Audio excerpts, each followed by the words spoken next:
বাগেরহাটের মোংলায় সুন্দরবন রক্ষা ও জলবায়ু ঋণ বাতিলের দাবিতে মানববন্ধন।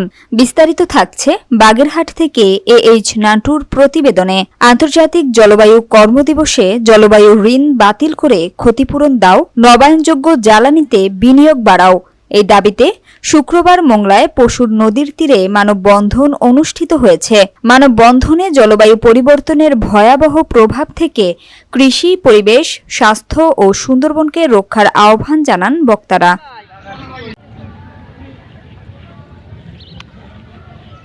ধরিত্রী রক্ষায় আমরা পশুর রিভার ওয়াটার কিপার ও ওয়াটার কিপার্স বাংলাদেশের যৌথ উদ্যোগে আয়োজিত এই কর্মসূচিতে সভাপতিত্ব ও প্রধান অতিথির বক্তব্য দেন সুন্দরবন রক্ষায় আমরার সমন্বয়কারী ও পশুর রিভার ওয়াটার কিপার মোহাম্মদ নূর আলম শেখ। তিনি বলেন, জলবায়ুর অভিঘাতে সুন্দরবন ভয়াবহ ক্ষতির মুখে পড়েছে। উপকূলীয় অঞ্চলে লবণাক্ততা বৃদ্ধির কারণে প্রায় 64% মানুষ নিরাপদ পানীয় জল থেকে বঞ্চিত।